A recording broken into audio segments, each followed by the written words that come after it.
Hello students, it's Anuradha ma'am here. Welcome to my YouTube channel make concept easy.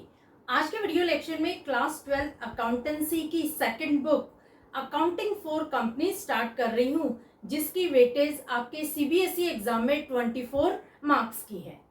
इस book के सारे question मैं आपको डिटेल्ड वे में एक्सप्लेन करूंगी। सारे टीएस गरेवाल की एक्सरसाइज के क्वेश्चन मैं आपको करवाऊंगी। मेरे चैनल को आप सब्सक्राइब कर लेना और सारे वीडियो लेक्चर्स आप फुल कंसंट्रेशन के साथ देखना। तो ना तो आपको एक्स्ट्रा ट्यूशन की रिक्वायरमेंट होगी, ना ही किसी और असिस्टेंस की रिक्वायरमेंट होगी। अगर आप मेरे वीडियो लेक्चर्स देख लेंगे तो 24 मार्क्स तो आपके पक्के हो जाएंगे। तो आज के वीडियो लेक्चर में मैं आपको बताऊंगी कि किस तरह से हम शेयर कैपिटल को कंपनी की बैलेंस शीट में डिस्क्लोज करते हैं।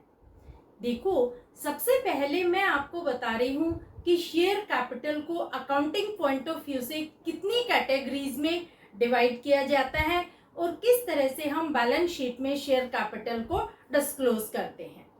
देखो, शेयर कैपिटल को अकाउंटिंग पॉइंट ऑफ व्यू से 3 कैटेगरीज में डिवाइड किया जाता है। पहला है अथॉराइज्ड और नॉमिनल और रजिस्टर्ड कैपिटल, दूसरा होता है इश्यूड कैपिटल और तीसरा होता है सब्सक्राइब कैपिटल। यानी शेयर कैपिटल की 3 कैटेगरीज होती है। पहली कैटेगरी का नाम है अथॉराइज्ड कैपिटल, जिसके दूसरे 2 और नाम है। एक नाम है नॉमिनल कैपिटल और दूसरा नाम है रजिस्टर्ड कैपिटल। इन तीनों का सेम मीनिंग होता है। कौन कौन से 3 कैपिटल हैं? अथॉराइज्ड कैपिटल, रजिस्टर्ड कैपिटल और नॉमिनल कैपिटल। दूसरा है इश्यूड कैपिटल और तीसरा आता है सब्सक्राइब कैपिटल। ये तीनों ही कैपिटल बहुत इंपॉर्टेंट है, क्योंकि जब आप बैलेंस शीट बनाएंगे और जब आप शेयर कैपिटल बैलेंस शीट में डिस्क्लोज करेंगे तो तीनों ही आपको नोट्स टू अकाउंट में दिखाने होंगे। सबसे पहले मैं आपको बताती हूँ अथॉराइज्ड कैपिटल क्या होता है। Authorized capital is the maximum amount of share capital which is stated in memorandum of association। देखो, अथोराइज्ड कैपिटल ये मैक्सिमम अमाउंट होती है शेयर कैपिटल की, जो मेमोरेंडम ऑफ एसोसिएशन में स्टेटेड होता है। इस अमाउंट से ज्यादा कंपनी अथोराइज्ड नहीं होती है शेयर्स इश्यू करने के लिए। यानी जो अमाउंट मेमोरेंडम ऑफ एसोसिएशन में स्टेट कर दी गई है, रजिस्टर कर दी गई है, उस अमाउंट से ज्यादा कंपनी कैपिटल रेज नहीं कर सकती। दूसरा आता है issued capital. Issued capital is the part of authorised capital which is actually offered to public for subscription।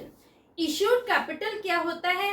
ये अथॉराइज्ड कैपिटल का एक पार्ट होता है जो एक्चुअली में पब्लिक को ऑफर किया जाता है सब्सक्रिप्शन के लिए। इश्यूड कैपिटल कभी भी अथॉराइज्ड कैपिटल से ज्यादा नहीं हो सकता, या तो वो अथॉराइज्ड कैपिटल से कम होगा या इक्वल होगा। तो जब कंपनी पब्लिक को एक्चुअली शेयर्स इश्यू करती है तो या तो अथॉराइज्ड कैपिटल के इक्वल इश्यू करेगी या फिर वो अथॉराइज्ड कैपिटल से कम करेगी। कभी भी इश्यूड कैपिटल अथॉराइज्ड कैपिटल से ज्यादा नहीं हो सकता। तीसरा आता है subscribe capital. Subscribe capital is the part of issued capital which has been subscribed for by the public. जो सब्सक्राइब कैपिटल होता है ये इश्यूड कैपिटल का पार्ट होता है, जो एक्चुअली में पब्लिक ने अप्लाई किया है, जो एक्चुअली में पब्लिक ने सब्सक्राइब किया है, वो होता है सब्सक्राइब कैपिटल। अब देखो, ये जरूरी नहीं है कि इश्यूड कैपिटल और सब्सक्राइब कैपिटल ये दोनों इक्वल हो। जैसे देखो, एक कंपनी है जिसने 13,000 शेयर्स ऑफ ₹10 ईच ऑफर किए हैं पब्लिक को सब्सक्रिप्शन के लिए। इसका मतलब ये 13,000 शेयर्स तो हो गया इश्यूड कैपिटल, लेकिन पब्लिक ने सिर्फ 10,000 शेयर ऑफ ₹10 ईच अप्लाई किए हैं, सब्सक्राइब किए हैं, तो ये हो जाएगा सब्सक्राइब्ड कैपिटल। इश्यूड कैपिटल कितना है 13,000 को आप 10 से मल्टीप्लाई करेंगे तो बन जाएगा ₹1,30,000, लेकिन सब्सक्राइब कैपिटल होगा ₹1,00,000। 10,000 को आप मल्टीप्लाई करेंगे 10 से तो अमाउंट आएगी ₹1,00,000। समझ में आया? तो सब्सक्राइब कैपिटल वो अमाउंट होती है जो पब्लिक एक्चुअली अप्लाई करती है शेयर्स के लिए। जो अमाउंट अप्लाई की जाती है, सब्सक्राइब की जाती है पब्लिक के द्वारा, वो होता है सब्सक्राइब कैपिटल।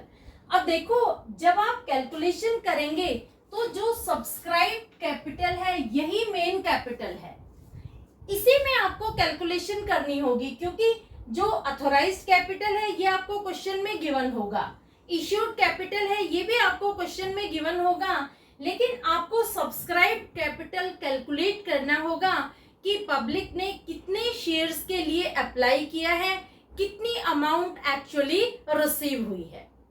जो सब्सक्राइब कैपिटल होता है उसे हम बैलेंस शीट में दो हेड्स के अंदर डिस्क्लोज करते हैं। पहला आता है subscribed and fully paid up, और दूसरा आता है subscribed but not fully paid up. ये बहुत इंपॉर्टेंट है।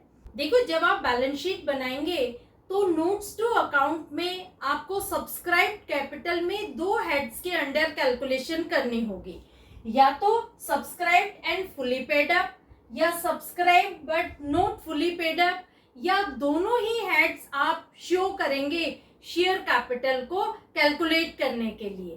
तो मेन जो आपका टॉपिक है वो है सब्सक्राइब कैपिटल, क्योंकि जो अथोराइज कैपिटल है ये मैक्सिमम अमाउंट होती है, ये स्टेटेड होती है, ये आप सिंपली लिख देंगे।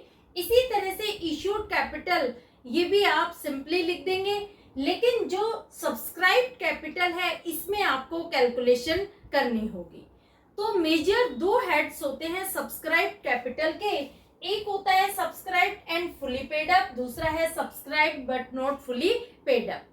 क्या होते हैं ये दोनों?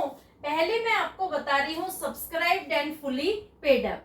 When company has called up the total face value of share and also received it.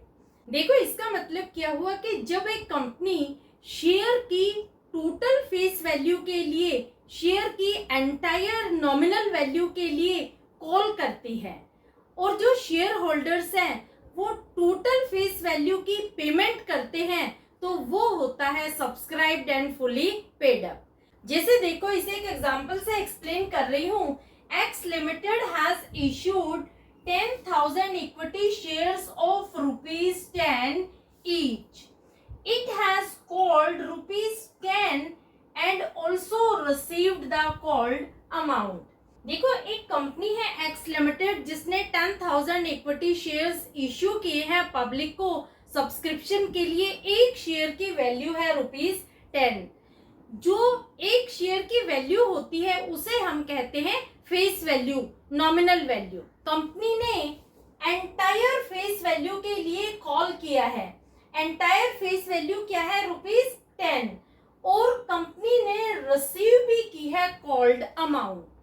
देखो, एक शेयर की वैल्यू है ₹10, टोटल शेयर है 10,000, तो 10,000 को जब आप 10 से मल्टीप्लाई करेंगे तो टोटल शेयर कैपिटल बन जाएगा ₹1,00,000।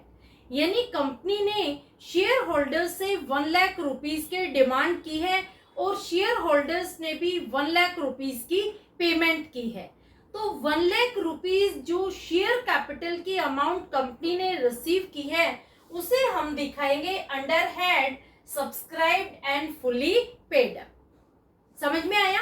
Subscribed and fully paid up में company entire face value of share की डिमांड करती है, और जो शेयर होल्डर्स होते हैं वो entire face value of share की पेमेंट करते हैं। तो जो टोटल अमाउंट होती है शेयर कैपिटल की उसे दिखाया जाता है subscribed and fully paid up. यानी जितने पैसे कंपनी ने मंगवाए सारे पैसे की पेमेंट शेयर होल्डर्स ने की है, किसी तरह का कोई भी डिफॉल्ट नहीं किया पेमेंट में। दूसरा आता है subscribe but not fully paid up. तो इसमें दो कैटेगरी है। पहली क्या है? When company has called up total nominal value of share but has not received it. इसका मतलब क्या हुआ कि कंपनी ने तो entire nominal value of share की डिमांड की है, लेकिन बट नॉट रिसीव्ड इट, इसका मतलब क्या हुआ कि कंपनी ने entire face value of share receive नहीं की, यानी कुछ ऐसे शेयर होल्डर्स है जिन्होंने पेमेंट में डिफॉल्ट किया है, सारे शेयर होल्डर्स ने एंटायर फेस वैल्यू की पेमेंट नहीं की। तो जब इस तरह की सिचुएशन होती है तो हम शेयर कैपिटल को दिखाते हैं under subscribe but not fully paid up. दूसरी इसमें क्या सिचुएशन है, when company has not called up total nominal value of shares. इसमें क्या होता है कि कंपनी ने ही total nominal value of share की डिमांड नहीं की। जैसे 10 रुपए का शेयर है तो कंपनी ने सिर्फ 8 ही रुपए शेयर होल्डर्स से मंगवाए हैं, 2 रुपए की कंपनी ने ही डिमांड नहीं की, तो इसे भी हम subscribe but not fully paid up के अंडर शो करेंगे। क्लियर? तो होपफुली आपको तीनों शेयर कैपिटल अच्छे से क्लियर हो गए होंगे कि क्या ऑथोराइज कैपिटल होता है, क्या इश्यूड कैपिटल होता है, क्या सब्सक्राइब कैपिटल होता है और किस तरह से हम इसे बैलेंस शीट में नोट्स टू अकाउंट में शो करते हैं।